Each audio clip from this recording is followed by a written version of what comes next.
Hello guys, it's Deep again. Welcome back to the channel. Today I've got a full 1-hour compilation of some of the creepiest, most disturbing, and downright unhinged stories I've ever found on Reddit. Before we jump in, don't forget to leave a like and subscribe. It really means a lot to me and helps support the channel. With that said, let's get started with our very first story, titled, "My Dad Molested Me and Used Me as Bait to Molest Other Girls." I remember as a young child, always being told I look so much like my mother. She died in a car crash when I was 6.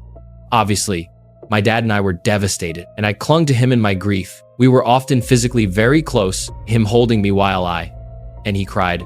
But after a few months, I noticed a change. His hands began to linger on my butt or chest. His kisses seemed to last longer. He started saying we should shower together to make sure I was washing correctly. That was the first time I saw him naked, but it was by no means the last. A few weeks after we started bathing together, and he would always wash me very thoroughly. His hands again lingering on my chest, butt, or crotch. He crawled into my bed for the first time. First it was touching over my pajamas, then progressed to under them, then heavy kissing, then finally full-on rape. He would rape me in my bed, his bed, the shower, anywhere around the house. At first, he called me by my mother's name, but eventually he called me by mine. He told me this was how he was coping with my mother dying, and if I told anyone I would get in trouble, and he would go away forever. I knew it was wrong, and I was scared and hurting, but I believed him and didn't know what to do, so I never told anyone. Around the time I was 9 or so, he started to use me as bait to get other girls to molest. He would have me make friends with neighbor girls, girls at my school, girls at the local pool or park. Wherever, he told me that loving them, that was what he always called raping me and other girls, helped him. And if I loved him, I would help. I know I was just a child, but I still feel guilt that I did help, as sometimes it meant that when he was raping them, he wasn't raping me. However, there were girls that I was raped with, as he sometimes liked to love more than one girl at once. As time passed, we moved around a lot. He told me it was for work. But now I wonder if he thought he was close to getting caught and skip town. Everywhere we went, he would target, groom, and use me as bait to molest more girls. He took me to campgrounds, nudist camps, anywhere he thought he could find girls to rape. I was always his in, used to get sympathy and trust. The grieving widower and his daughter, it makes me sick to my stomach thinking about how many girls' lives were damaged or ruined by him and his perversions. I wish I had some way to help them, or even know, but I never will. He continued to rape me until he died of a heart attack when I was 24. This all took place decades ago, long before child sexual abuse was spoken about or even acknowledged. I didn't tell anyone until I was in my 40s. I had no close family, and I had and still have a very hard time forming relationships even after he died, as I always felt I was using them or they me. After years of intense therapy, I have begun to recover, but I know it will be a lifelong process. I apologize if this was graphic at times. My therapist told me it is good to be honest and not censor myself when I can. To all those girls, I am so sorry for taking part in your abuse. I hope one day you can forgive me. And to all of you, thank you for listening. I swear this shit hit it a lot. The OP was even 6 years old. Her dad was undeniably an asshole. Now, let's see what people said in the comments. The first comment said, "Jesus Christ, this is a horror story. Your dad is a piece of shit, and I hope he rots in hell. You were a kid. You would have had zero idea of what the hell was going on. Just that it was wrong. You are not to blame. I hate your dad." Then someone replied, "I hope that father is getting his balls burnt off. People like him deserve a personal meeting with the devil." The next comment read, "The devil punishes wicked and evil people. He's not sitting there congratulating and praising them." The OP sent, "Thanks to these comments. Thank you. It is a help to hear that from people. Besides my therapist and myself," a user said below, "Your dad hurt you twice. First, by abusing you. Second, by forcing you to be complicit in his grooming of other girls. He did that, not you." And then someone said, "This is why I stopped listening to crime podcasts. I can't handle shit like this anymore. IDTKY, I read this. It's so fucked." The comments kept coming. I couldn't make it all the way through it. I got so sad and angry, and I hope hell really exists for those shit stain of a excuse of a father. After that, a comment read, not getting into details. But as someone who's been on the other adjacent side, friend was used to lure me to her father, there's never been a second I blamed my friend, both from the beginning of trauma to healing in adulthood. It's clear who the monster is. Very clear. It's him, not you. One reply, this is so mature and beautiful. You didn't have to be understanding, but you were. And the OP said, thank you so much. That really does help me. Then one user commented below, same here. As a survivor, I've wondered how my former friend is doing because I realized she was likely abused too. And I can imagine it must be very difficult to be trapped with your abuser. I hope this helps you heal. You did nothing wrong and deserve happiness. A highly rated reply reads, as a dad myself, I can't imagine how shitty of a person you have to be to do something like this. I'm sorry you had that happen to you, and glad you are seeking professional help. You didn't do anything wrong.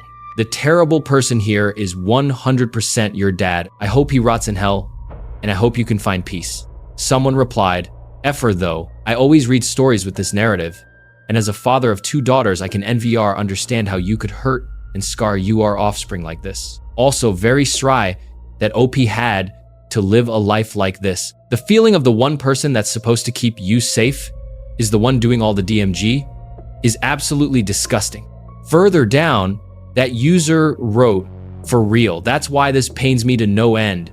My little girl knows I'm her rock, her safe place, and her stability in a crazy world. To do this as a father is utter betrayal of everything imaginable. I'd put a bullet through my head if I had any type of thought of doing something like this to my daughter. On top of that, losing the mom only amplified his role a caretaker. And he totally used that in a more sick and twisted way for his on-sick fuck purpose. Fuck him to hell and back. One user jumped in and said, yeah, I'm just gutted reading this and looking at my happy 3-year-old daughter playing on the floor, and I just can't imagine The whole point of being a dad is that your kids get to know that there's one guy that they know will always have their back and keep their trust. That man was a monster. The username Hiccups and Huggles shared a similar story. I was groomed and raped by my father. The rape stopped when I got married. Even after marriage, I rationalized my father's behavior to myself and defended and loved him. 2 years ago, when I was 24, I finally told the truth for the first time of what he'd done, and thankfully got fully supported by my family, including my mother. I thought that by speaking up for the first time that I'd betrayed my best friend. My brain was so messed up by his grooming of me. I had given so much love to him. He called raping me making love, and I thought of it that way to feel safer. I was 24 2 years ago, and healing through therapy was harder than just living with thinking I loved him. He's still alive, living the life with a wife closer in age to me than to him, but he's not in my life. Fortunately, he never involved other little girls. It was just me. That being said, I did think for many years that I had some responsibility for the whole thing. Even though it started when I was so young, I blamed myself a lot. Cognitive processing therapy saved my life. I got clinically depressed and suicidal, especially after regular therapy, got me to delve deeper.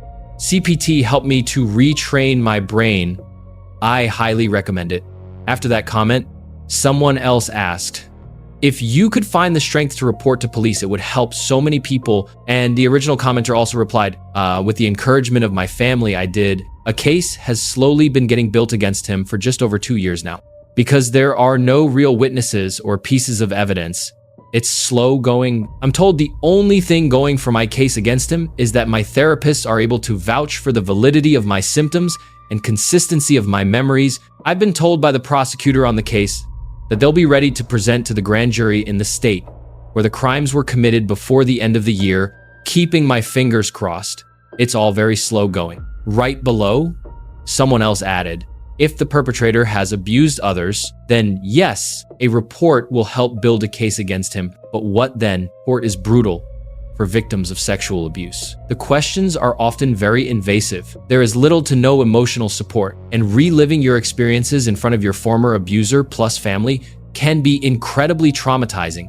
And unfortunately, reporting rape to police doesn't always start an investigation. It's exactly why so many victims don't report SA.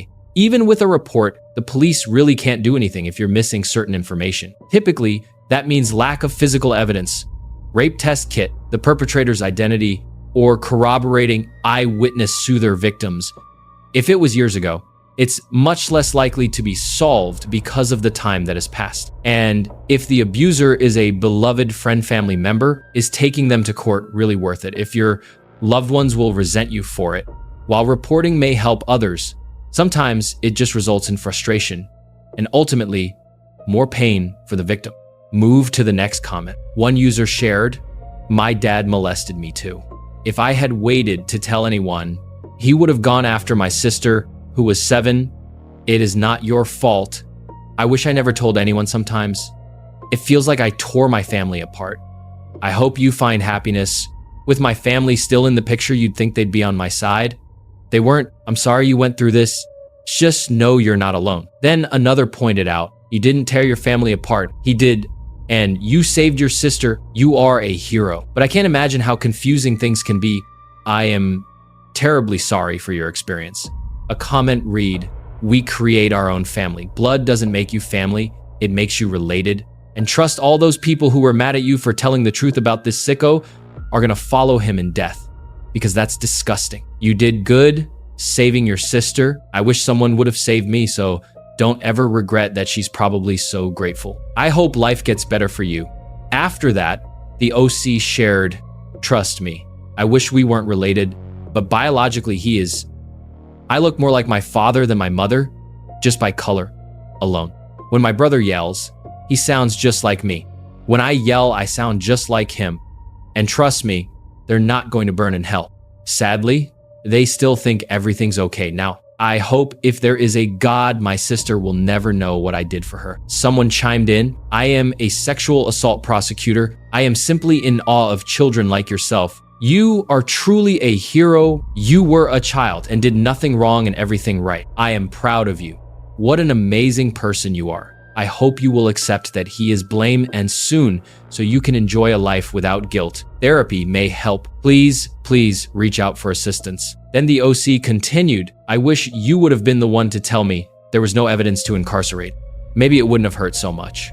I'm happy to hear your words, but sadly, that was a long, long time ago. And the people I needed it from the most weren't emotionally capable of it. If the little girl I used to be were still alive, I'm sure she'd be happy to know not everyone thought of her as a homewrecker. Thank you. I hope the children you see are healed." Another comment read, "I wanted to be a lawyer working with abused children. It breaks my heart in pieces. Someone close to me went through something similar, but they're back with the people who did it. Sometimes the man can be a nice, decent guy, but that will never change my hatred towards them. My mind says, once a predator, always a predator. You did it once. You liked it. You wanted more, and you'll always want more. Thank you for what you do for the people. You give justice to the survivor." One person wrote, "You have absolutely nothing to be sorry for. I was friends with 2 girls whose father used them the same way. He raped me when I was 14 and having a sleepover at their house. I hold absolutely zero negative feelings towards them. They were victims just as much, if not more so than me, because they had to live with the monster and have the added betrayal of him being their father. You are incredibly strong and courageous." A comment said, "I have a similar experience. Different tactic at getting me to do what he wanted and used me as bait. The rape lasted until I was nearly 24. I am turning 26 this month. Very cult-like life situation. It's not easy. Hell, some days are so hard to keep going. I have a toddler now, and let me tell you, I would light this world on fire for her. Just remember, it's not your fault. You are a victim. It's okay to feel lost, hurt, angry at yourself. Him, the world. God, it's okay. Don't let anyone tell you it isn't. Even years later, it's okay. You are not alone." Another said, "OP. I have seen and heard some awful stuff in this life. This is bad. Like so sick and wrong. Your father was always a pedo. When your mom passed, your safety net went with her. You dad is a monster, and I hope he is judged accordingly. As far as forgiveness for the girls you brought to him, OP. You were a child. That sin isn't yours to bear because you are a victim. How can someone blame a child conditioned to be a certain way? I'm sorry, OP. I'm sorry that your childhood and innocence were taken by a pervert. May Allah give you goodness and peace in this life and the next." It took courage to say all this. Be brave and remember not all men are like this. Allah be with OP. And someone even suggested, Have you ever thought to write a book about your life? It might help others and at the same time raise awareness.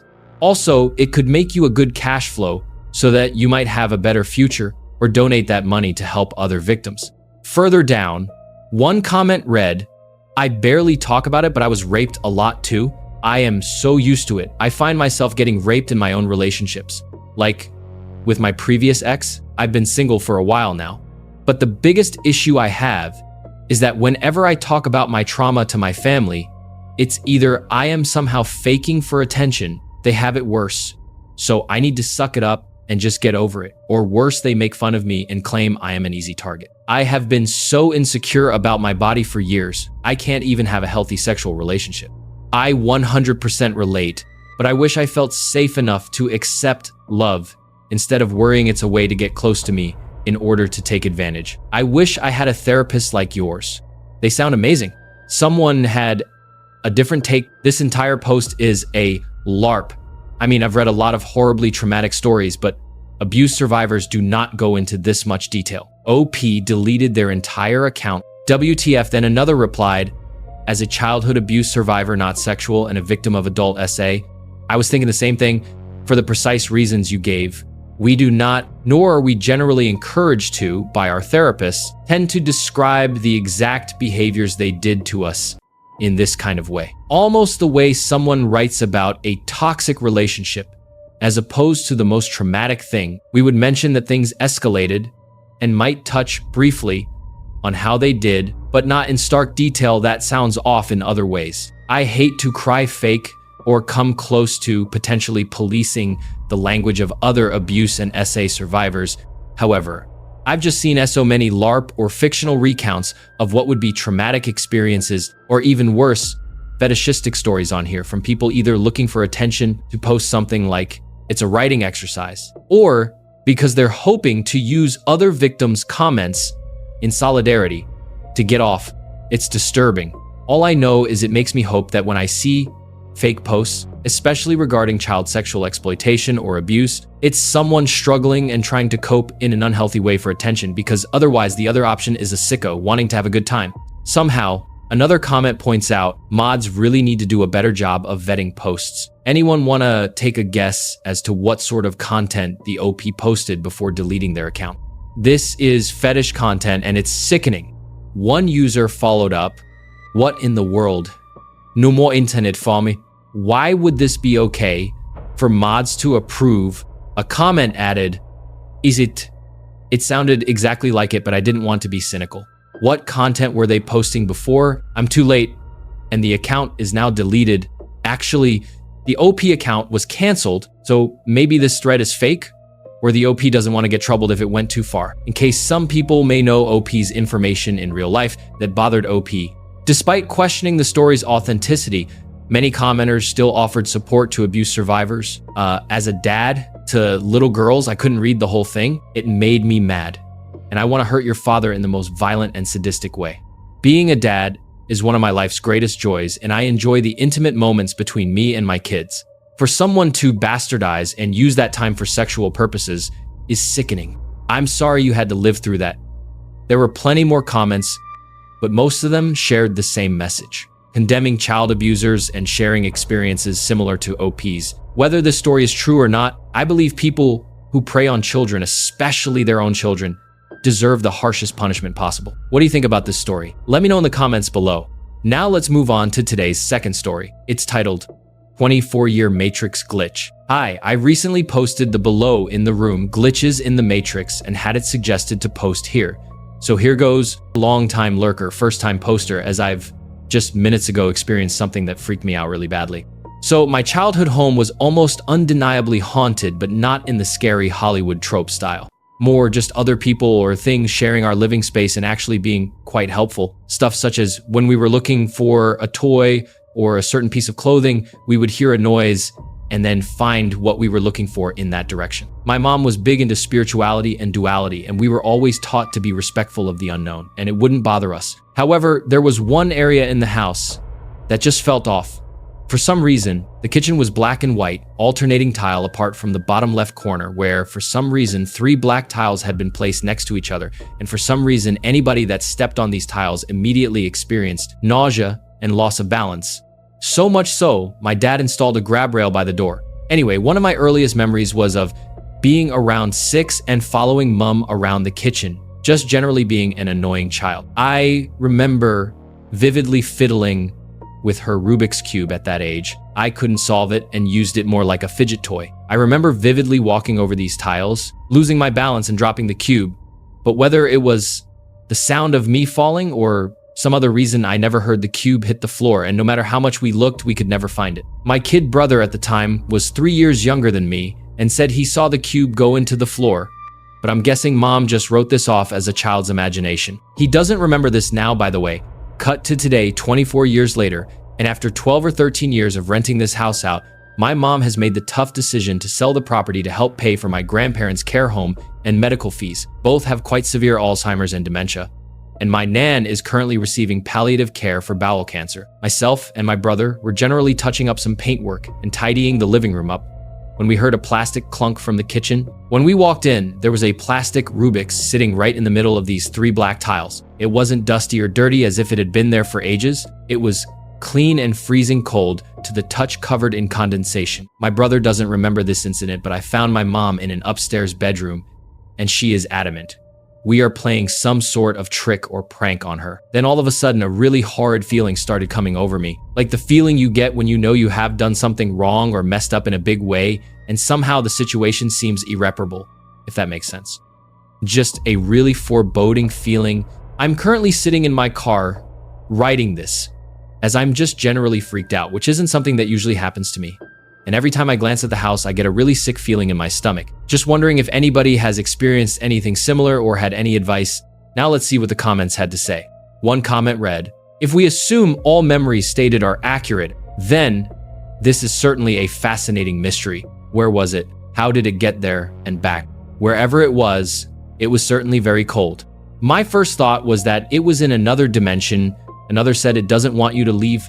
Then someone replied, or whatever it is it are giving you a going away present. Another comment said, "Out of curiosity, did any renters through the years ever ask or mention odd or unexplained occurrences?"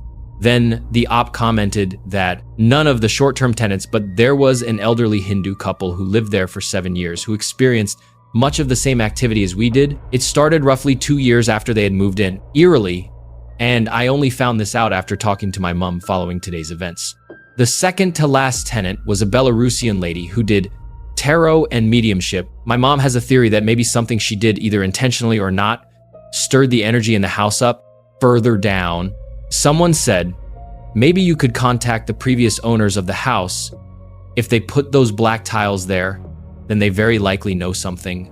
And then OP followed up. We've spent the evening doing a little bit of research, and the tile patterns are very similar to those in Masonic lodges, but no history or evidence of the property ever being used as one. Property was built on an old steel workers' estate in Sheffield, UK in the 1920s, and wouldn't be the sort of place I would expect a Freemason to reside somehow. Plan on using the census on Monday morning to see if any previous owners are still alive.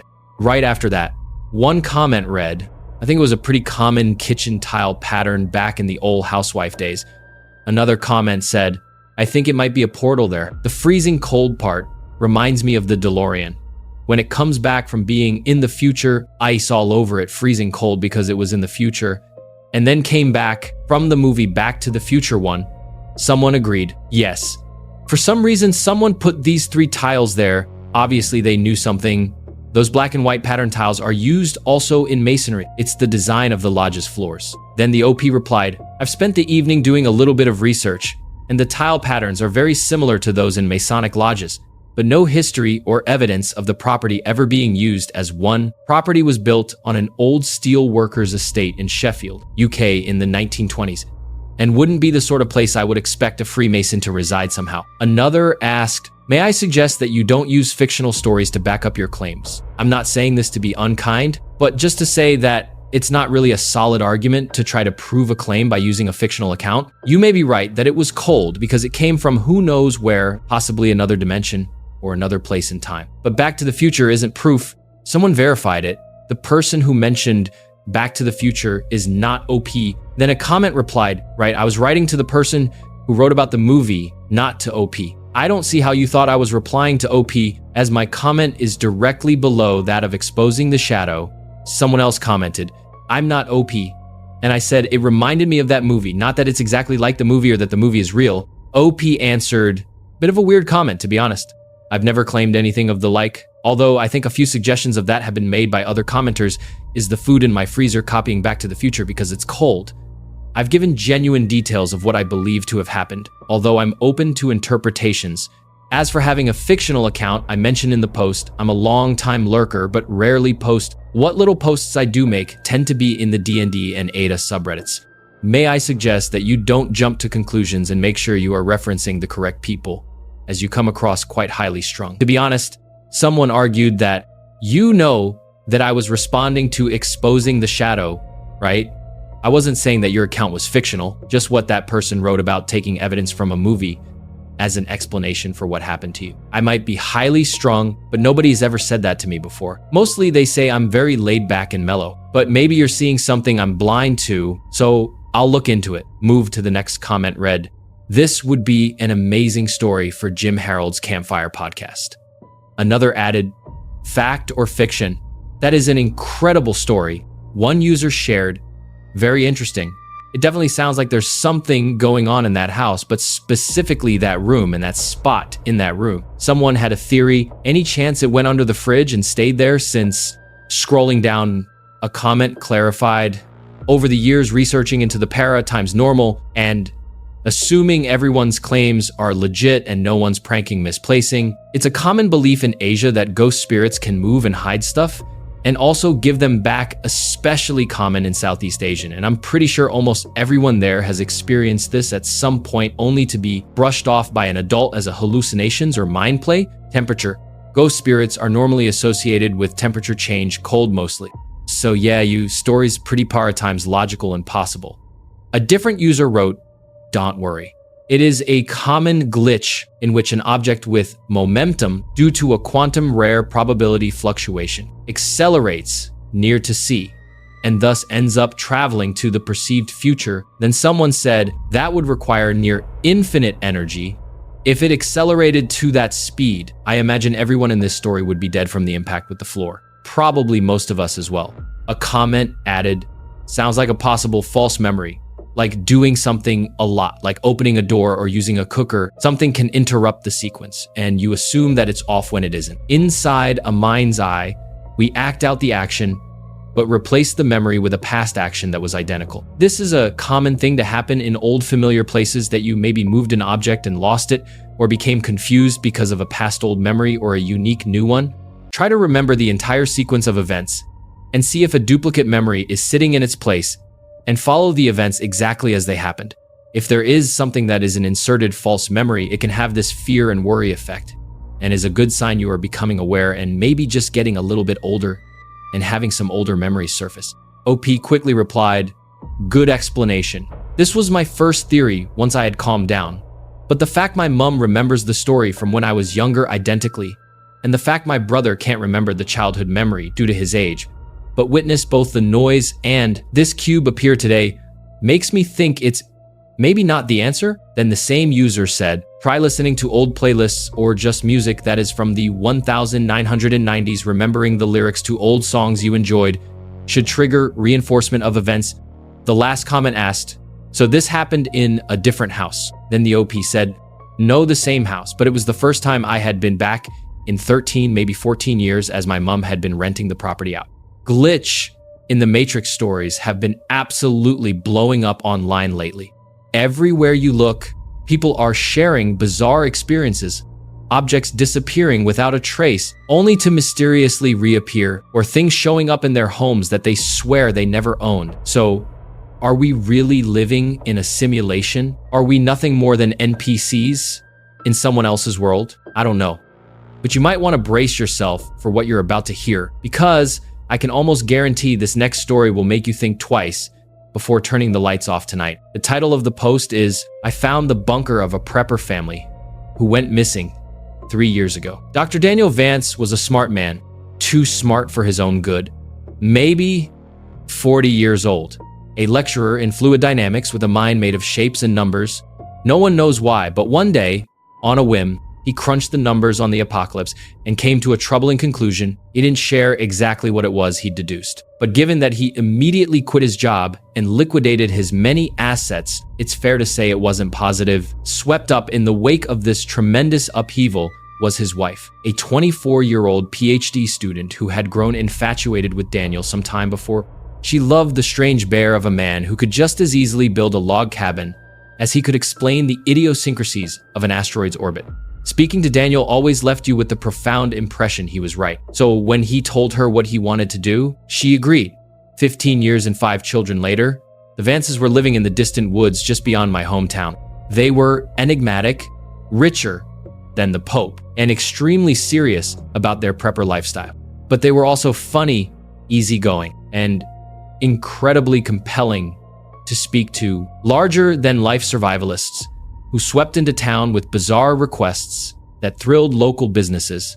Vast quantities of cement, iron lead, and steel were all shipped through the remote mountains so that the Vances could build their shelter. The advanced methods they used to keep it secret were legendary. Daniel had once spent 6 months earning the license necessary to drive HGVs up to his compound so that no one else would lay eyes on it. And on one occasion, when a company had refused his request for GPS tracker-free vehicles, he bought them out wholesale so that they had no choice. So when they stopped appearing in town during the pandemic, when requests for food and goods stopped and all contact was dropped, most attributed it to lockdown. They had a bunker and had spent their entire lives training to be self-sufficient in the face of civilization's collapse. Ivan Alexander, the youngest at just 3, was already collecting firewood as a chore and learning what local plants were edible. Most of us just assumed that if anyone could ride out COVID without breaking a sweat, it would be the Vances. The reality turned out to be something else. When the worst came to light, we discovered that Daniel had used the pandemic as an excuse for a dry run. The family intended to spend 6 months in lockdown and essentially beta test their fallout bunker. 3 months in, and the sheriff received a distress call on the radio.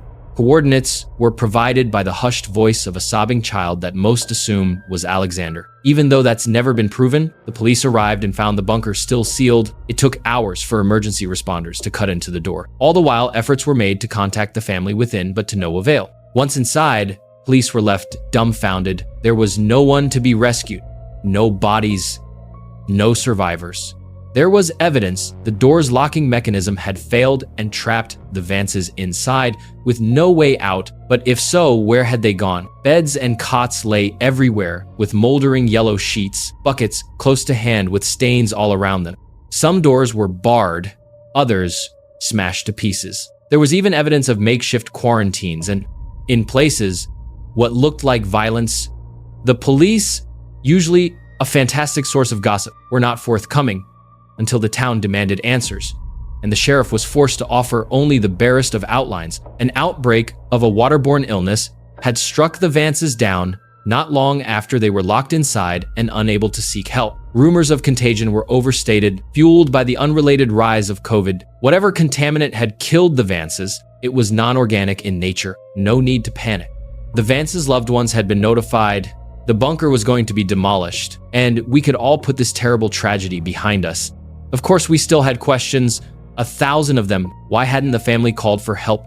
They had radios, computers, smartphones too. They were survivalists, not Amish. And where were they?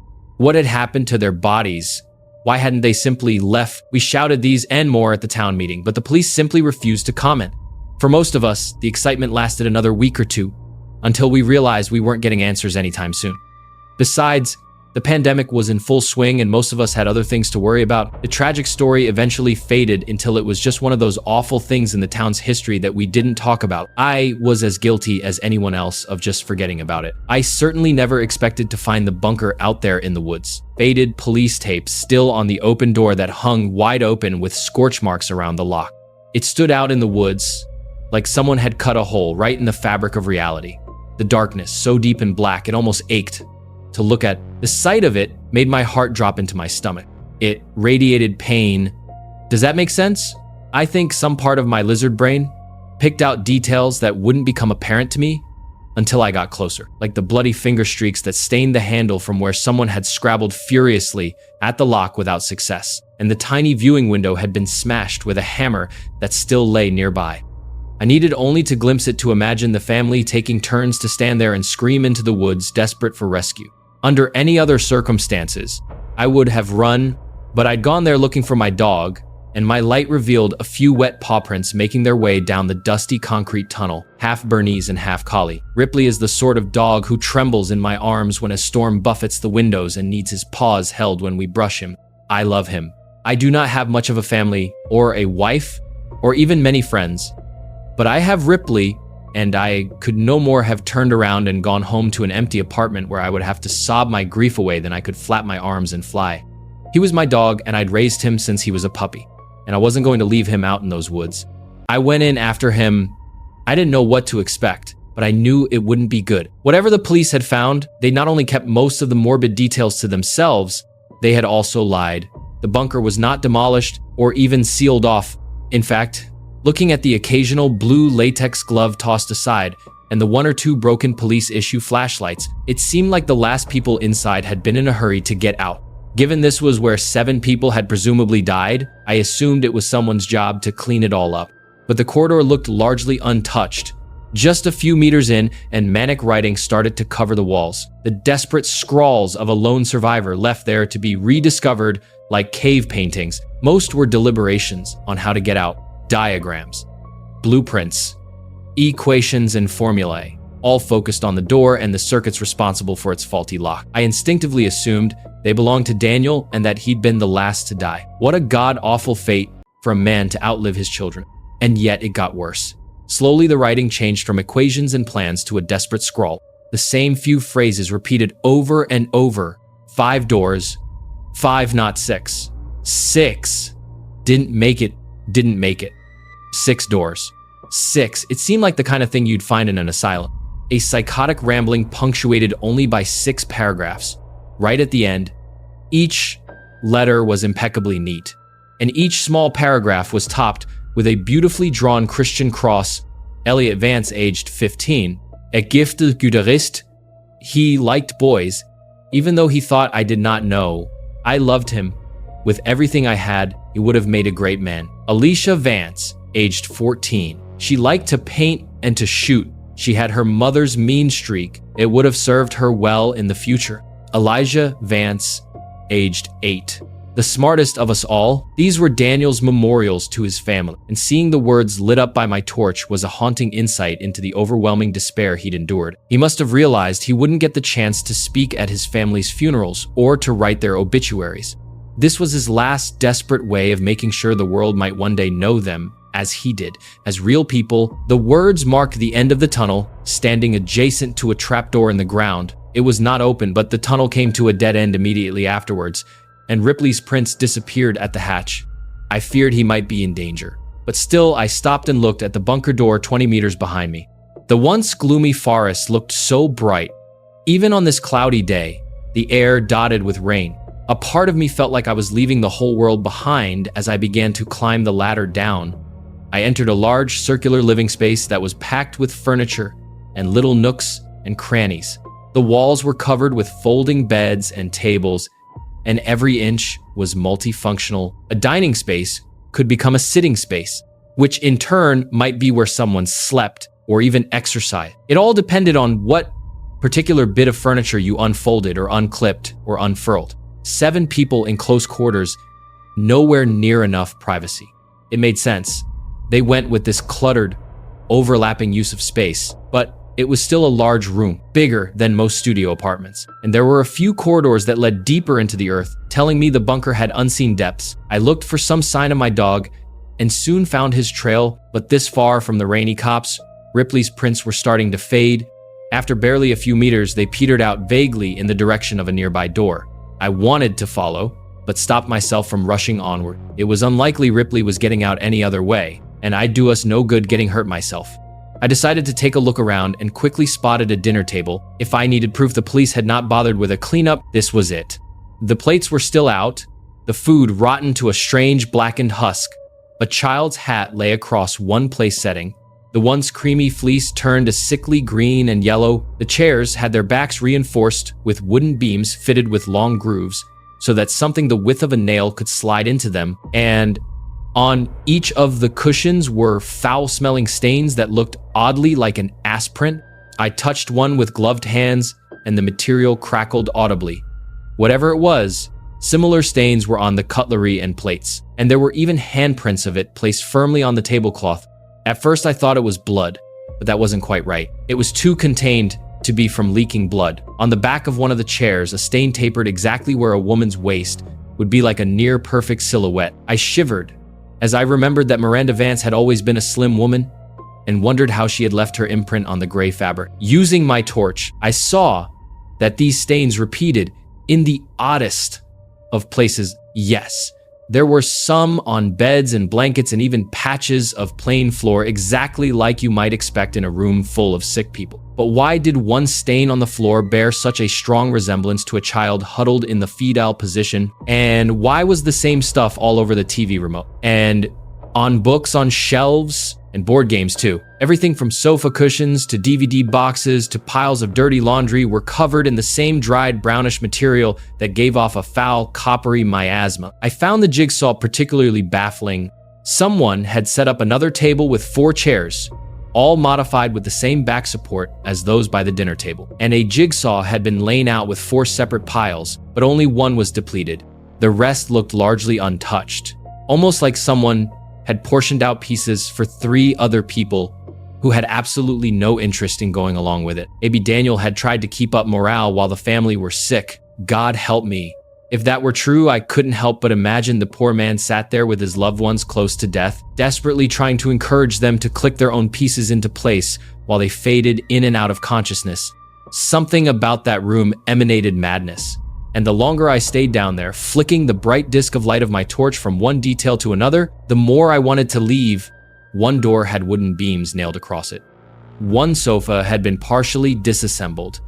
Multiple beds had been burned, and all the light bulbs had been removed and put in a box on the kitchen countertop, looking up at the ceiling. I finally had some insight into why the police were so confident. The Vances had not survived, despite never finding their bodies. Someone had jammed a human finger into one of the empty sockets, almost like they'd expected it to glow with the flick of a switch. What was it about this place that had caused the police to leave and never return? Not to even take that finger and test it for signs of illness, or even just to confirm who it belonged to. I decided it was time to hurry up and find my dog. People had died in that place. And while I'm not superstitious, I can't be the only skeptic who has done the calculations in his head and realized it costs nothing to be respectful of ghosts. That bunker was cramped, terrifying, and the air stank so bad I started to worry I'd get sick myself. It served no one any good to linger, but I'd be damned if I just walk away and leave Ripley to rot down there. It's not like he could climb a ladder and get out on his own, even if I wasn't entirely sure how he'd gotten down there in the first place. Summoning what little bravery I had left, I called out and broke the silence. Something which felt like a terrible taboo in that god-awful place, like screaming in a graveyard. Ripley. I waited and hoped to hell I'd hear the pitter-patter of his paws, but for the longest of moments there was only the kind of silence that makes you wonder if someone or something in the darkness is holding its breath, trying to look like just another patch of nothing, biding its time until you finally turn around and show it your back. The TV came on with a blurt of white noise that was so loud and so sudden I cried, threw my arms up, and nearly fell backwards onto a rolled-out sleeping bag that looked like it had spent a week in the sewer. By the time I realized what had caused the noise, I could already hear a tinny rendition of Daniel Vance's voice. I realized the issue here. I need to emphasize just how little I understand anything that's... I frowned at the screen as I approached. It showed a greenish infrared view of the bunker with Daniel up front, and the dinner table behind him. It was grainy and hard to see, but I could clearly tell that his family were sitting in those chairs. Miranda was first to fall ill. Looking back, it makes perfect sense. Miranda often went into storage to fetch food for cooking, and we found it behind one of the refrigerators. So that's, shit. One of the figures in the background slumped onto the table with a loud clank and sent a plate spinning off onto the ground. Shit, shit, shit, Daniel muttered as he got up and grabbed the woman by the shoulders and sat her upright. Miranda never did like my cooking, He snorted a laugh as he fussed with something at the back of the chair. The rods are much better than tape. All those hours spent taping them upright to the chairs. Never worked. But the rods, they fit right into the spine, and with a little modification, I can just slot them into the chairs. That way everyone is able to join in for dinner. I'm working on something similar for family game night. Daniel wandered over to the camera, and with a grin, he lifted it from the tripod and scanned the dinner table. What I saw nearly made me drop my torch. His family were long dead. Gaunt faces, missing noses, lips that had receded to reveal awful grins.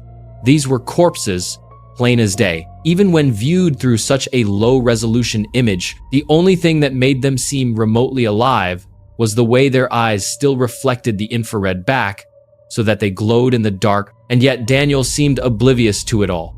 He tousled Elliot's hair, kissed his wife on the cheek, run a hand across one young girl's shoulder. He even picked the young Alexander up from his high chair, and I assume he coddled him. I don't know for sure because I looked away, unwilling to see the poor boy up close. Eyes averted from the screen, I couldn't help but pan my torch across to that same dinner table and shiver as I finally realized what all those stains were. Not quite blood, but close, liquefying flesh, left alone for months. Daniel had not put his family's bodies to rest. Instead, he had moved them around from place to place and puppeted them, living life, as if nothing had really changed. Looking at where those stains had settled, I saw a clear pattern emerge. He had put them to bed. He had set them dinner. He had propped them up to watch TV, or gave them their favorite books. They even sat there as lifeless husks while Daniel waited for them complete a fucking jigsaw. The idea horrified me to my core. Back to work. It's obviously not part of the original designs. No room on the other side, not on the blueprints. Elliot didn't believe me, and why would he? I made every inch of this place, but I did not install that door in storage on the bottom level. I checked the cameras, and some of the photos I took during the build, and the wall is just blank, but the door is there now, and it must lead somewhere. I don't know when or why it opens, but it does. And the next time I'll be ready, because I have to know what's on the other side, and why it did this to us, alone down here, often all asleep at once. Anything could have slit our throats and been done with it. But it didn't. It took its time, and I have to know why. It took our radios and computers and phones on, none of us noticing until it was far too late. I kept telling the kids they needed to take better care of their things, and even as they complained, I just assumed the phones were lying behind some shelf. Where else could they go in a locked bunker? But it wasn't the children at all. Looking back, there are so many signs who kept taking away the lights, who kept draining the batteries in our torches. How long did we live with it before we finally realized we weren't alone? Was it here every step of the way?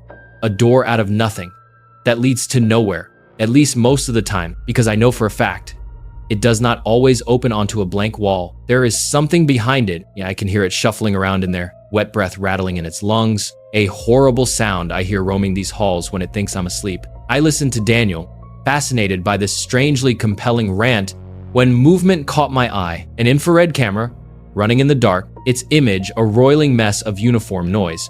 What was it I'd seen? I paused the tape and rewound. Squinting, I saw 2 pinpricks of light in the darkness just over Daniel's shoulder. Slowly, the image resolved itself in my mind. I knew what I was seeing, and it turned my blood to ice. Miranda Vance had turned her head, and her lifeless eyes glowed as she fixed them on the back of Daniel's head. Not even any point leaving at this stage. I'm no doctor, but that door is giving off enough radiation to kill a family of 7. If none of us had touched it, being in the same room is risky, but not lethal. But given how sick we've become, it's pretty obvious our curiosity got the better of us. And we all got too close. Or maybe not, maybe that thing on the other side came through and did this. I don't even know. Wait, what was that? Daniel turned and the camera stopped recording. The image it froze on was of a lone man, bright as a star in the camera's lens, facing off against unknowable darkness, broken only by 6 pairs of white, glowing eyes. I became painfully aware of my position relative to the table, and I had the painful premonition that if I turned, those chairs would not be empty. I would see the Vances, all of them, Daniel as well, waiting for me. Heads turned, bodies left to rot for years in the dark. Behind me, something shifted. It breathed, loud, quick. I knew what it was. I knew it came at me so fast that when I felt something hot and wet touch my hand, I screamed, only for the presence to suddenly recoil. But then, without hesitation, it leapt at me and bore me to the ground. I wept as Ripley licked my face. He was shivering and, worst of all, silent, which was not normal. He was not a quiet dog, not when greeting me and not when excited like he was now. But whatever he'd seen down here, he clung to me and dug his paws into my shoulders, like he wanted to be cradled over the shoulder, something he has been too big to do for years. "Oh, you fucking idiot," I cooed in a soft whisper, and even in the dark, I could feel his tail wagging. Joking aside, I felt nothing but relief at finding him. "Let's get the hell out of here." I picked him up, straining a little under the weight, but refusing to give in to tired muscles, and made for the ladder. It wasn't easy climbing the 3 or 4 rungs to the hatch, but I managed it and gave the hatch a shove.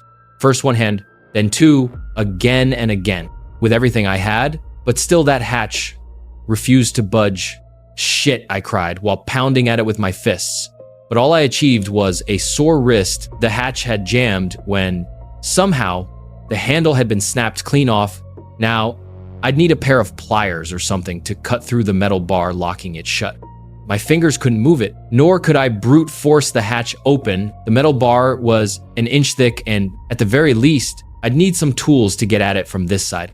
At least it's fixable, I thought as I climbed back down and caught my breath. On one wall, I noticed a simple diagram of the bunker made in chalk. It had 3 floors. The bottom was storage. Daniel had mentioned that before, and I noticed that he had drawn through it with a large red X. And the top floor was labeled quarters, where I stood now, but the middle floor was labeled workshops. And it was there I realized that I'd find what I needed. There was one door that opened onto a concrete stairwell, and standing at the top, I shone my light down the spiraling guardrails, unsure of what it was I hoped to see. There were only harsh shadows and the sense of something foul rising up on the air, a smell that tickled my throat and burned a little in my lungs. Had the police even gone down this far? Had they seen what I'd seen on that TV and just left? Somehow, I thought it was unlikely that had been enough to send the entire sheriff's department running. So, was it something else that had done it? Something that had been enough to terrify dozens of armed men? Something that was almost definitely down there. The door, I went down quietly. At first, I considered leaving Ripley behind, but after losing him the first time, I decided I'd rather risk it just to know that he was right next to me. Besides, he was being quieter than I was, and I didn't feel much like going down those stairs on my own. He accompanied me with only the quiet click-clack of his paws on concrete, a sound I found deeply comforting, as I barely managed to keep my torch from shaking in my hand and my breathing steady. Down 1 floor, and I found the workshop exactly as you might expect. A large space filled with generators and fuel and water tanks and boilers and heaters and pretty much anything and everything that you'd need to survive, but which you couldn't put outside due to fallout. Wires, pipes, and tubes ran from one end of the room to the other. And even years later, most of the machinery still hummed in the pitch black emptiness, an idea I found deeply unsettling. Taking one look at that strange tangle of harsh shapes and industrial figures looming out of the walls and floor, I shivered and looked around, quickly finding a small area Daniel had cordoned off for his own use. About 1/5 of the total floor space, there was a large workbench and some seriously high-end machining equipment, all very well used. Lathes, buzzsaws, drills, pilsenas, welding torches, everything. A man needed to do it himself. And Daniel had been busy. I'm not sure exactly what it was he'd been working, but there was an arm on the bench. It sat atop a pile of papers that had slowly turned brown over the years until the whole thing looked like it had been soaked in tobacco spit. On the whiteboard was a faded but still visible diagram of what looked to me like a ball and socket joint. I thought of the tape of Daniel's little mechanism to keep his family upright, and then looked at the arm and suppressed a momentary gag reflex. I don't know if Dan had been working on posable limbs, or just a way to put the decomposing remains back together after they'd started to fall apart. But the size of the arm suggested a preteen child, and he'd left it out on the surface like it was a disassembled claw. It was also missing a finger. Just how fucking crazy was he? I wondered as I pinched my nose with one hand and began overturning boxes, looking for a hefty pair of pliers or maybe a hacksaw. Ripley backed away from the noise, but once I made sure he wasn't going anywhere, I carried on grabbing and pulling at box after box, hoping I'd find what I was looking for. Anything to break that fucking metal bar. In the end, I managed to get a pair of bolt cutters, a crowbar, and a heavy-duty pair of pliers. One went in my pocket, one went down the back of my jeans, and the other was clutched in my fist, too large to be tucked away in my clothes. The bolt cutters felt hefty in my hand, which was a bit of comfort, but that feeling didn't last long. Something moved in the darkness, out there in the twisted jungle of shadows, cast by all those pipes and wires that ran from one machine to the next. A figure moved, thin but unmistakably human in its outline. I couldn't help but remember what I'd seen on that tape. Surely it couldn't have been real. Maybe Daniel had rigged something up? Some fishing wire and a motor, maybe. The idea that those bodies had been moving on their own? I couldn't be sure of that. Could I? It was a frightening idea, one my mind had latched onto out of sheer panic. That was all. And then I saw them, a pair of white pinpricks, reflecting back at me from the depths of that cluttered room. Ripley, already behind me, head nuzzled into my leg, pushed even closer against me, and let out a barely audible whine under his breath. The behavior of a dog who was terrified, close to pissing himself with fear, just a bit of metal, I told myself as the light shook so violently in my hand. I struggled to see straight, just two shiny bits of metal. They blinked and began to come towards me. If I had any doubts left, they were dispersed by the sight of a pale white hand emerging into the light. I ran straight to the stairs and went to climb them, but only 1 or 2 steps in, and I saw something gripping the handrail on the top floor, a moldy clump of flesh, only just recognizable as a fist. The flesh withered until the fingers were basically bone. Without meaning to, I brought my light up out of habit, and I saw the bloated face of a hairless corpse glaring down at me. I couldn't even tell you if it had been a teenage girl or the 60-year-old Daniel. Either way, I instinctively turned and found another body shambling towards me out of the workshop. I was trapped, nowhere to go. By the feel of warm fluid on the back of my leg, I could tell Ripley had finally pissed himself. Another dog, tail between his legs, shivering like a puppy and desperate to be picked up. God, I needed him to just stay together for a little longer. I couldn't take him in my arms, but I couldn't leave him behind either. With nowhere to go, I ran down and entered storage. There was the temptation to stop once I hit the bottom. Down here, the air was thicker and the sounds of my breathing were muted, somehow distant, but I only had to look back up to see 3 pairs of eyes glaring down at me. So without giving any of it much further thought, I barreled down the corridor and stumbled onto a door at random. Opening it, I saw what looked like your standard storage room, only most of the shelves had been overturned and the food left to rot on the floor. 1 or 2 shelving units were still upright though, and their shelves were covered in tall, opaque boxes that made them a fantastic hiding spot that I decided would have to be where I crouched down and turned off my light. I was already inside when I realized that wasn't all that was in there. The door almost looked normal. I could see why Daniel must have been confused by it because it looked a little bit like all the other doors down there, but it was different too. It was too tall and too wide, about 1.5 feet off the ground, and the metal rusted in its entirety like it had aged out of sync with everything else down there. All around the jam was a profusion of wet, soppy moss like the kind you find hanging off trees in a swamp. And every few seconds, the door would leak something strange and oily, like the kind of thing you find in a parking lot on a rainy day. Of course, that wasn't too strange in itself, but the leak was horizontal, defying gravity, so that every few seconds, a large glob of the stuff would whip across the room and slap into the wall, opposite, creating a puddle about the size of a man that defied all reason. Remembering Daniel's words about radiation, I instinctively inched away from this puddle and the door on the opposite wall, backing myself into the darkest, quietest corner I could while I pulled Ripley behind me and hoped to hell he wouldn't give me away. Once I was in there, I turned off my light and waited. I must have taken longer than I'd thought to hide spot because it was barely 2 seconds later when a few figures entered the room. It was pitch black after I turned off my torch, but they made enough noise to let me know that at least 2 of them had stumbled in after me. I stayed there, unable to see anything, not sure if they were heading straight for me or just getting ready to leave, forced to hold out and let luck decide my fate. When I finally heard something scrape against the wall, barely 2 feet from where I stood, I gave up and switched my light on, desperate to know what was coming for me. The sound had been terribly misleading. Daniel Vance was no more than 6 inches from my face. "Get out," he hissed from a toothless and cracked mouth, a living corpse just like the others. Somehow a flash of intelligence remained in those wide, terrified eyes. And then I heard it, the creaking of a door, and without even thinking, I turned the light and saw it on the wall. I saw it open, and behind the strange steel, there was more than just plain old concrete. Much more. I saw a raging gullet of flesh, a ringed tube of pulsing muscle lined with teeth the size of hands. A spiraling descent into madness. Hot fetid air washed into the room, buffeting me and the rotting corpses. All of us, paralyzed by what we were seeing, even if for most of the figures beside Daniel and myself, they didn't have eyes to see with, "What the fuck, Imura?"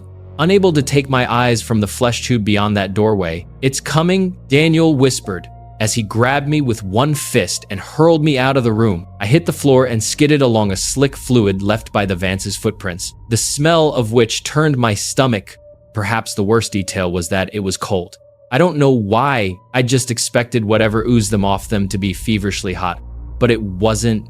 It soaked my shirt like I'd fallen into a muddy puddle. "It's coming." This voice wasn't Daniel's. I couldn't say for sure, but it sounded like a child's whisper. One by one, the bodies shuffled over to the open door and knelt before it. I don't know why, but I got the impression the others had lost pretty much everything left of their minds. But Daniel remained aware. He looked back at me once more and spoke before he pressed his head to the floor in supplication with the others. "The only thing we did wrong was being here for it to torture. It didn't need a reason, just an opportunity. Leave. It won't let us go. It won't even let us die. And if it catches you, it won't let you go either." His forehead kissed the dirt, and then something reached through the door and gripped his head in its palm, the way you or I might pick up an apple in full panic. I ran over and grabbed my dog and the bolt cutters, and I ran like my legs were pistons, machines whose signals of exhaustion and fatigue could not slow me down or cause me to fall. I had to move. I had to leave. The hand that had grabbed Daniel, the sight of it flushed my mind clean like some kind of enema. It hurt to see the image replay in my mind, but there was nothing else in my head echoing around except the sight of fingers with one too many knuckles and nails as large as a smartphone. I reached the top floor and nearly collapsed from breathlessness, but I wouldn't let myself stay down for long. I crawled over to the ladder and climbed up and immediately went to work trying to cut the metal lock. It was hell with just one hand, the other clinging to the torch that I kept frantically pointing at the door behind me, and it wasn't long before I fumbled one too many times and dropped my only source of light. No. I mewed, but there was no time to look for it. I had to get out, and I had to get out fast. I couldn't see, but I was sure I could hear something climbing up those stairs. Not the steady thump-thump of human feet. No, this was different. This was a rapid patter of a spider. Maybe something with hundreds of feet or hands, or God knows what, skittering along the floor and walls and ceiling, pulling itself along with a body whose mere shape would offend God. Using all my strength, I leaned hard on the bolt cutters and lost. The bolt gave. I threw the hatch open and got just enough ambient light to see Ripley hovering at the bottom of the ladder, growling ineffectually at the doorway. I crouched down, scooped him up, and fled up the ladder so quickly that my muscles turned to jelly at the top and I fell over onto hands and knees. But still, I was out. The long corridor covered in writing was ahead of me, and at the very end, a doorway capped now by the tired blue light of a full moon. Ripley needed no encouragement. He whipped down the corridor with canine speed, and I followed at a broken and stumbling crawl, eventually shouldering past the open door and collapsing onto the forest floor. For a few seconds, I drifted in and out of consciousness, but when I looked up and saw the canopy overhead moving, the branches backlit by a full moon, I snapped awake and glared down at something gripping my ankle. The hand had reached out of the dark and seized me, and was slowly dragging me back into the earth below. Whatever it was, most of its body lurked out of sight in the shadows behind the doorway. But the hand that crushed my leg was the size of my torso with an arm that looked like it belonged to a mole rat. I struck it with my own fist. I dug my nails in, I cried and kicked and screamed, but nothing could stop it. From behind the door, something like a face grinned and leered at me with joy. It was taking its time, sure enough, pulling me in so slowly that it gave my mind all the time in the world to appreciate the nightmare that awaited me. I think if in that moment you'd given me a gun, I would have shot myself because God help me, I couldn't escape. The look in Daniel's eyes, how he knelt to worship this thing like a man who knew that hope or pride or joy or anything with even a hint of goodness to it was so far out of reach for him, it might as well be a dream. How long was this thing going to keep them down there? How long did it intend to keep me? I wept like a child, feeling like my mind was slowly cracking as I tried everything to stop that fucking pulling me into the shadows. I kicked at the earth. I dug into it using my hands looking for a root or a pipe or anything to hold on to. Nothing I did would slow it down. I was no more than a foot from the doorway when Ripley reappeared, a dog afraid of hoovers and plastic bags and doors that move on their own. A dog who once got stared down by a particularly feisty rabbit who stopped mid-chase and turned around, baffling the predator on its tail. A dog you couldn't even watch scary movies around. And he lunged at that arm like he was a wolf, like he'd always been one. And while he didn't quite break the skin, the pressure was enough to make the thing's grip weaken, and I slid my leg out. Unable to stand, I knelt and grabbed the dog and pulled as hard as I could, and now that fucking thing bled at last as the pressure of the jaws and the sliding teeth ripped into its flesh. Together, at last, Ripley and I were let go and sent rolling backwards head over hells. I wasted no time waiting or looking or processing. I heaved the dog to my chest and crawled until I passed out, making it maybe half a kilometer away. Only when I could no longer see the door did I let myself fall to the ground face first and gave up consciousness. The doctor said I had pneumonia, which I suppose made some kind of sense. I might have even believed them were it not for the sheriff's visit, asking strange questions of me as I lay in bed about what I may or may not have seen. I dismissed them to the best of my ability. I wasn't interested in chasing that particular nightmare down, figuring out if it had been real or not, at least not while I lay there half drowning in my own infection. To be fair, I had at least some sympathy for why the police had done so little to seal that place off. I have, en occasion, thought about going and doing the job myself, but to this day, I still have nightmares about being pulled into the dark beyond that door. Not just the bunker door, the one I narrowly avoided at the end, but the one below. What I saw was a kind of madness, I'm sure of it, and I often think of Daniel's words, it didn't need a reason, just an opportunity. Somehow, the Vances were that opportunity. Maybe they built their bunker on a ley line, or a weak spot between dimensions, or the site of former satanic rituals. I'm not sure it even matters. They went into the dark thinking it'd be a safe place to wait out the world's troubles, but something had been down there waiting for a chance to get at a family of 7 people, to lock them in and deprive them of escape, and slowly take from them everything it could. I've moved since then, couldn't help it. It wasn't just the memories you see. It was the shortwave radio I kept in my basement, something my father passed on to me when I was just a boy. God, I'd forgotten about it. At least until I woke up one day to the sound of it blaring white noise down in the dark. And buried in that sound was the faint whispering of a man. His voice, barely recognizable, but unmistakably his, let them go, let them go, let them go, let them go, let them go, let them go. I think I'll be keeping a bucket next to my bed tonight because my bathroom is way too far away. This story was so detailed and disturbing that it genuinely gave me chills. Now let's see what people had to say about it. The first one read, I read this before bed last night, and I have not stopped thinking about it for 24 straight hours. I am thoroughly creeped out. Nicely done. Another said, wow, I think this is the only scary thing I've read on here. Your experience is terrible.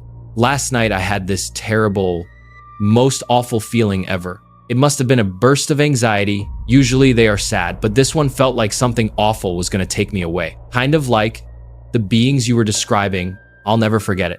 And now I have something, your story. To imagine why a feeling like that would ever happen. Someone wrote, since Vance was such a genius and had a workshop of every man's dream, I think he reanimated his family using robotics. That's why the arm was on the bench. Repairs, if that thing won't let them die, it might have forced him into making them last with parts. And the radio message was from Vance telling it to let his family die. Meanwhile, A comment said, I screamed in joy when Ripley lunged for the hand. Go away from that place. Probably in a bustling city. One user had a theory, the fact that there might be more and multiplying because there are writings that say there are 6 doors. Another asked, does this OP have any contact with that other OP and the bunker doppelganger story? It's been a while since I read that story. It was so similar to this OP's experience. I wonder if they're from the same area. Then someone answered, oh yeah, the one with the siblings, right? That had a very similar feel to this one. They could be connected for sure. A comment admitted, I was picturing this while reading. That kind of increased the creepiness. This is definitely among the best things I've read here. Someone else added, I'm glad we're all at the point where the rule of the universe is always followed. The dog does not die. One user questioned, how was everything so degraded after just 3 months into a 6-month dry run? Also later, you said it was like that for years, despite earlier only saying it was 3 months. Confused on the time like here, but no one can answer that question. Further down, one commenter wrote, I don't understand the last paragraph about the radio. Can anyone help? A comment replied, same needs some clarification regarding that. Whose voice was it exactly? Danielle. And then someone chimed in, it's Daniel's voice. I think OP had to move to get out of range. One commenter was shocked. Oh God, this is horrible. I am happy you got out, but I just can't bear to imagine Daniel's pain. His family killed, corrupted, taken and possessed by evil. Him, the only still sane person, but chained by this unholy power. You need to bomb this place out. They need to be released from such a horrible fate. What's to stop that thing from getting out now? Another shared, I started reading this, had to go to work, and kept thinking about it for 3 days until I could finally come back and read it at the proper pace and without interruptions, so I could appreciate it. Gripping, absolutely gripping, and I am so thankful that Ripley did not have to sacrifice himself to save you. Both of you escaped a horror that I'm sure words can't properly encapsulate. And yet your description was so vivid and visceral. I hope you're healing well. I hope Ripley didn't have any signs of infection after biting that thing. One user asked, so how did they die? Radiation, exposure to the evil door. Then someone replied, well, it seems that why Hey Devil Door was leaking radiation. So the next comment read, this scared the shit out of me.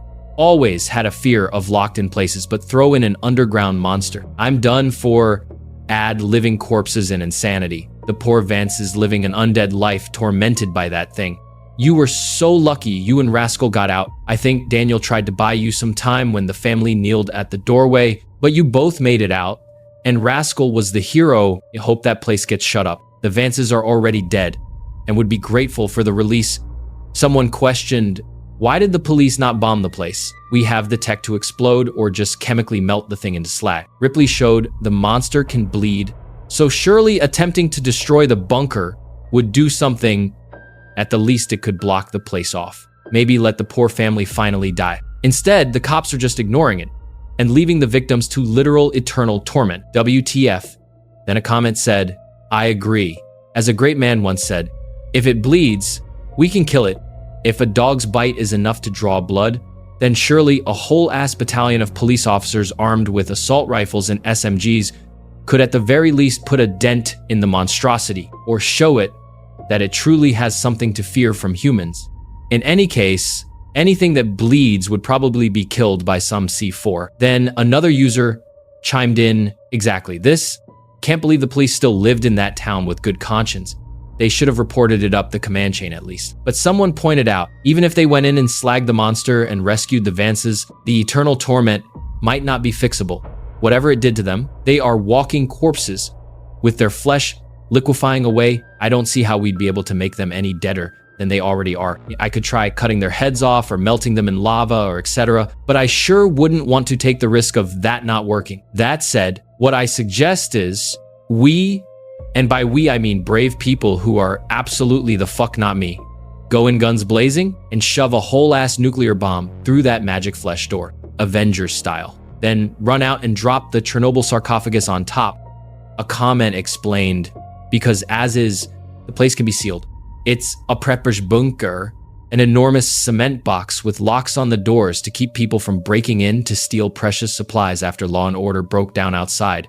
Keeping the monster contained is just a matter of blocking the bunker entrance. Blow it up, on the other hand, and the monster would be free of the wreckage and could go anywhere. One user kept going.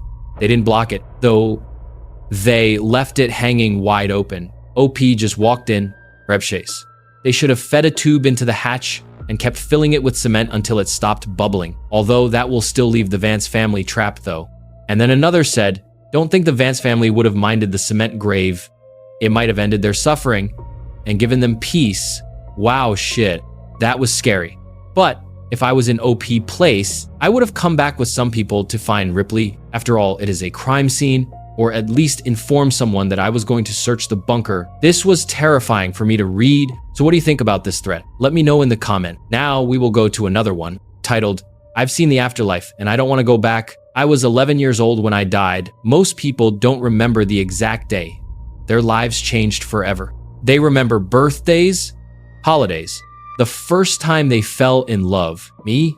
I remember the smell of damp bark beneath my hands, the laughter of my best friend somewhere below me, and the sound of an old oak tree groaning like it knew something.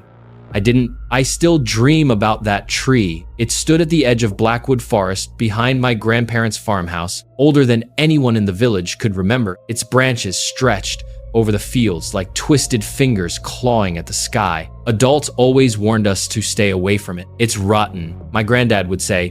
One day it'll come down, but every kid in the village climbed it anyway. That afternoon, the sky was bright blue and summer had painted everything in warm shades of green. My friend Jamie dared me to climb higher than anyone ever had. You won't, I will, you'll fall, I won't. Famous last words. I climbed higher than I'd ever climbed before. The bark scraped my palms and the branches became thinner beneath my weight. Looking down made my stomach twist. Jamie looked tiny. Waving from the ground, that's high enough. He shouted. I grinned. Then I reached for one more branch. There was a loud crack, not a snap. A crack, like a gunshot. The branch folded beneath me. For one impossible second, I floated. I remember seeing birds explode from the top of the tree. I remember the sky spinning.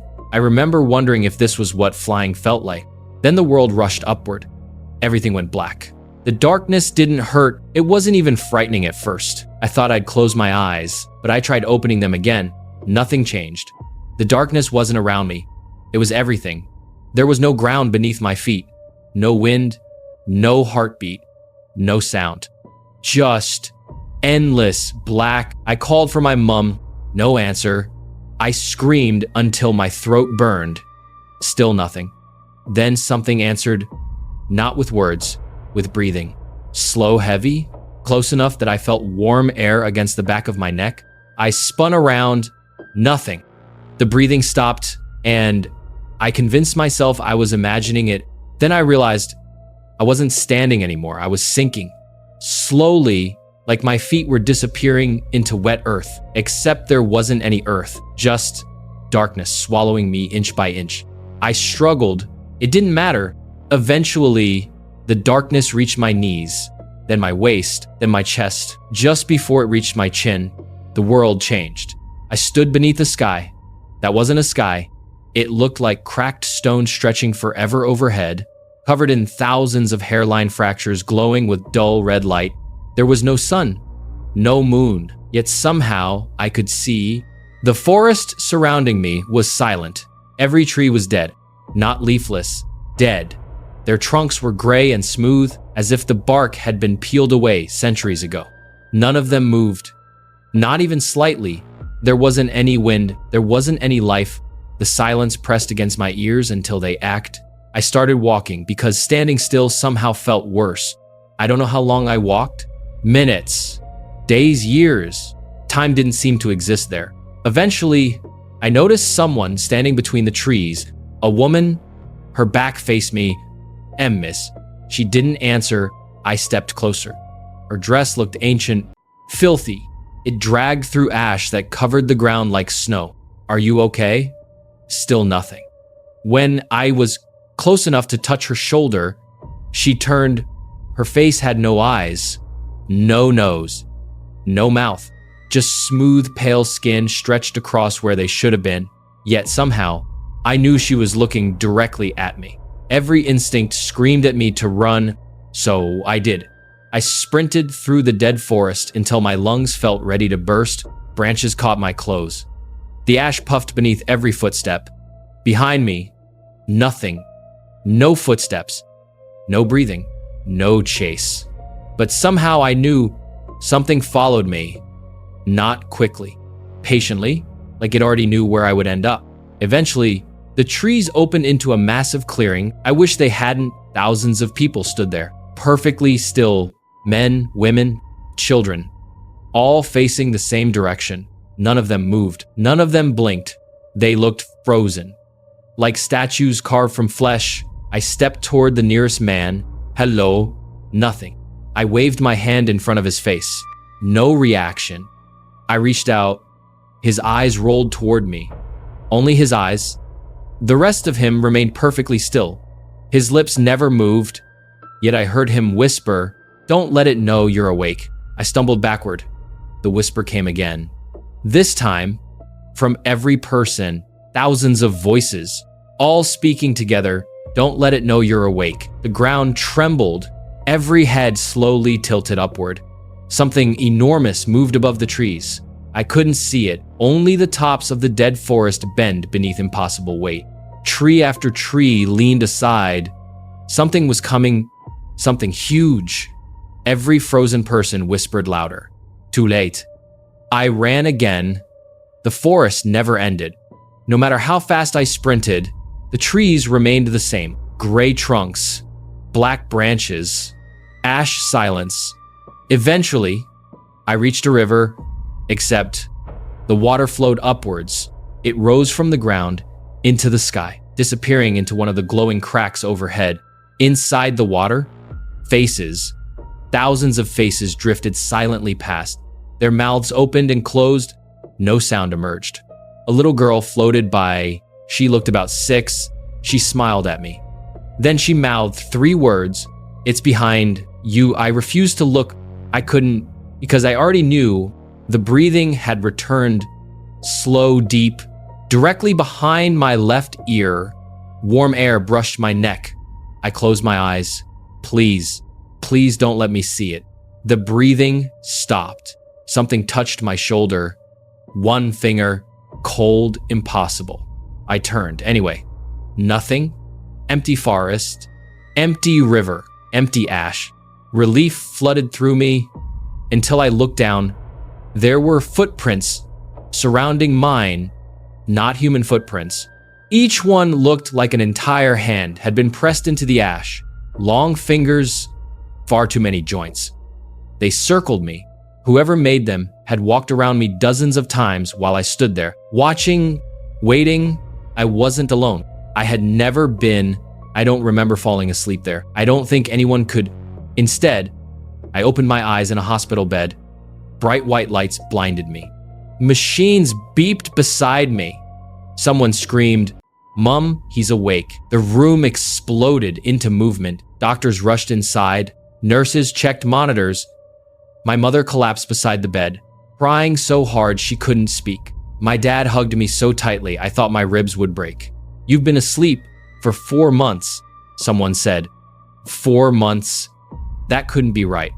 I'd only been gone. How long had I been gone? Hours, days, years. I couldn't remember anymore. They called it a miracle. Doctors asked questions. Did I know my name? Did I know where I was? Could I move my fingers? Did I remember the accident? I answered every question, except one. Did you dream? I looked at the doctor. I almost told him everything. The forest, the river, the faceless woman, the whispers. Instead, I lied. No, he smiled and wrote something on his clipboard. That's perfectly normal. No, it wasn't.